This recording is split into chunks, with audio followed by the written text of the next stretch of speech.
नारायण नारायण नारायण नारायण नारायण। तो सत्संग करने से घाटा नहीं होता, इसमें नफा ही होता है, कम ज्यादा होता है। जितना अधिक समझता है और जितना यू काम में लाता है उसके अधिक लाभ होता है। थोड़ा समझता है, थोड़ा ध्यान देता है, थोड़ा काम में लाता है तो थोड़ा होता है। होता है लाभ ही लाभ होता है, हानि होती ही नहीं, नुकसान होता ही नहीं। और व्यापार में धन में नुकसान और नफा दोनों होते हैं और बिल्कुल दिवालिया हो जाता है, बिल्कुल कर्जदार बढ़ जाता है, इतना नुकसान होता है। इसमें नुकसान होता ही नहीं, सब लाभ ही होता है।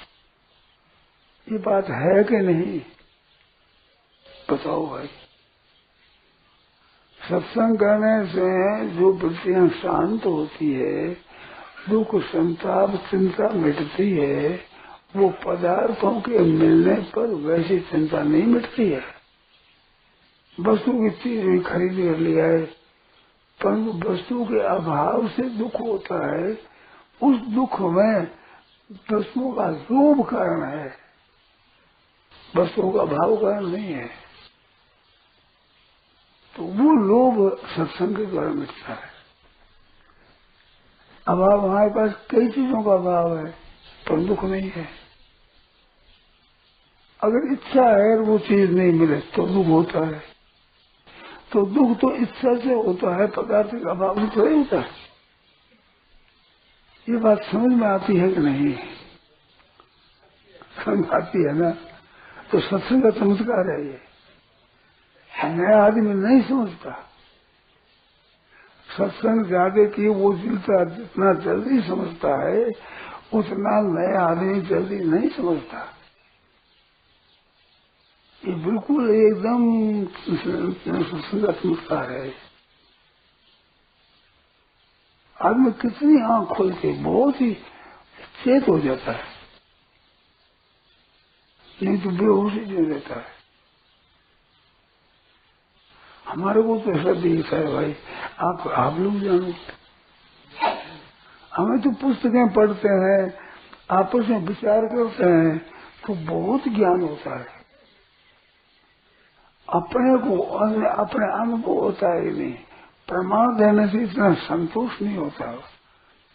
मानो हम छुपाई दे देंगे, श्लोक दे देंगे, दुआ दे देंगे, उससे नहीं। हम तो कहते हैं कि अपने जीवन में फर्क पड़ता है कि नहीं। तो ये बात है, ये सत्संग का चमत्कार है। आपको इतना जल्दी उठा लेकर के सत्संग में ले आया तो ये सत्संग का चमत्कार ही है। कुछ लाभ के बिना आदमी क्रिया कैसे हो गया, करके नहीं छोड़ेगा। तो ये सत्संग का चमत्कार है। ऐसे देखने में आता है, हमारे जानने में आता है। सत्संग के द्वारा प्रत्यक्ष लाभ होता है, महान लाभ होता है। पर मेरे कहने से आप सुन लोगे तो कहने से सुन लेने से भी मानोगे तो लाभ है, पर तुम मानना पड़ेगा। और आपके खुद के लाभ हो जाएगा तो कहने सुनने की मानने की बात नहीं, आपने पता लग जाएगा। सत्संग होता हो और हम किसी तरह से न जाए तो शांति नहीं मिलती। एक खुराक जैसे कोई आदमी को भूख लगी और खुराक नहीं मिले, ऐसे सत्संग न मिलने से एक भूख का पता लगता है तो खुराक नहीं मिल रही। अभी न खुराक मिलती रहे तो कोई भूख का पता नहीं लगता, परंतु न मिलने से पता लगता है।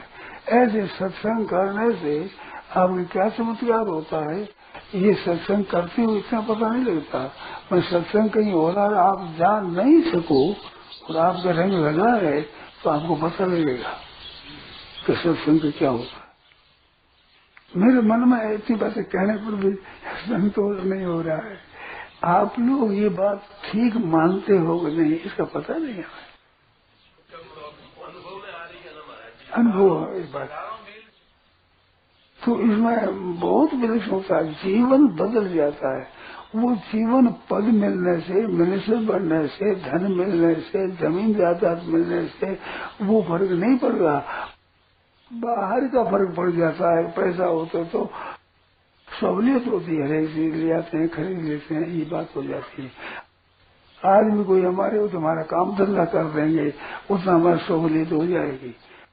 परंतु हृदय की चिंता मिट जाए, हलचल मिट जाए, ये आदमी कर सकते हैं, धन कर सकता है, मिस्त्री कर सकती है। ये दोनों का विचार नहीं करते आदमी। आप विचार करो तो विलक्षण आपको दिखे, विलक्षण का एकदम विचार कम करते हैं। विचार कम करने पर भी असर पड़ता है, और विचार करो तो महान असर पड़ेगा, बड़ा भारी असर पड़ेगा। ऐसे कोई लाभ नहीं है, मुझे लाभ नहीं है साहब, मुझे इतना लाभ है। तो ये सत्संग का चमत्कार है, उसमें एक विलक्षणता है, अलौकिकता है, प्रकाश है। जैसे अंधेरा और बत्ती करके प्रकाश हो जाता है, इस तरह से हृदय में प्रकाश होता है, बोध होता है। हमें तो इसमें संदेह नहीं है भाई, बिल्कुल। नारायण नारायण नारायण नारायण नारायण, ये चमत्कार है। राम।